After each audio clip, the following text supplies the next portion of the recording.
Vážení priatelia, práve sa chystám podpísať otvorený list ukrajinskému prezidentovi pánovi Zelenskému s týmto obsahom. Vážený pán prezident, vaše rozhodnutie zastaviť tranzit plynu cez Ukrajinu smerom na Slovensko a k ďalším odberateľom spôsobuje samotnej Ukrajine, Slovensku a osobitne Európskej únii obrovské škody.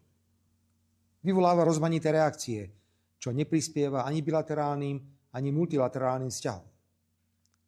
Nemám v úmysle reagovať na vaše vyjadrenie z nedele 12. januára 2025, pretože nemienim ďalej eskalovať napätie. Chcem sa plne sústrediť na riešenie situácie súvisiacej so zastavením tranzitu plynu. Ako predseda vlády Slovenskej republiky mám vo viacerých oblastiach rozdielne názory, ako prezentujete vy. Predovšetkým neverím v stratégiu, že pokračovanie vzájomného krviprelievania vo vojne na Ukrajine vedie k posilneniu pozícií Ukrajiny v prípadných mierových rokovaniach. Pri všetkých svojich zahraničných cestách zdôrazňujem potrebu okamžitého ukončenia bojov, podporujem existujúce mierové plány a navrhujem, aby sa mierové rokovania na akejkoľvek úrovni konali aj na Slovensku. Iný názor mám aj na vaše rozhodnutie zastaviť tranzit plynu cez územie Ukrajiny. Môj postoj nie je v Európe osamotený.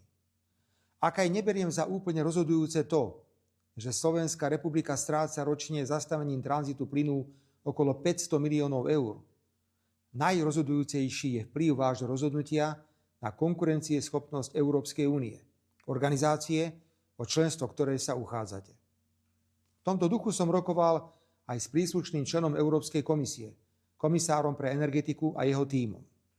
Rozhodnutia prijaté na tomto stretnutí potvrdzujú vážnosť situácie a z tohto dôvodu vyslovujem apel, aby sa ukrajinská strana aktívne zúčastnila na ďalších rokovaniach a práci osobitnej pracovnej skupiny vytvorenej na tento účel. Vážený pán prezident, Slovenská republika preukázala a preukazuje veľkú mieru solidarity s vašimi občanmi, žijúcimi na Ukrajine alebo na území Slovenska. Dobré výsledky prinášajú aj spoločné rokovania vlád Slovenskej republiky a Ukrajiny. Rád by som nadviazal na konštruktívny a na vzájomnej úcte založený dialóg s predsedom vlády Ukrajiny, pánom Šmihajom.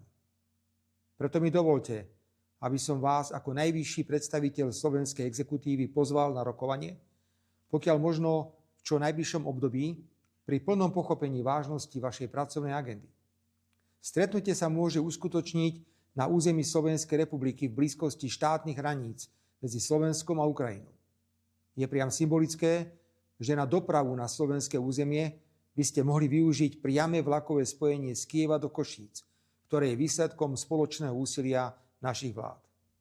Takéto stretnutie vytvorí dobré predpoklady na otvorený rozhovor o dodávkach plynu na Slovensko a do iných krajín cez územie Ukrajiny, o možných technických riešeniach, berúc na zreteľ ukončenie platnosti zmluvy medzi príslušnou ukrajinskou a ruskou spoločnosťou k 31. decembru 2024. Ďalej o vplyve zastavenia tranzitu plynu cez Ukrajinu na klesajúcu konkurencieschopnosť európskej ekonomiky a samozrejme o vývoji bilaterálnych slovensko-ukrajinských vzťahov. S úctou, Robert Fico.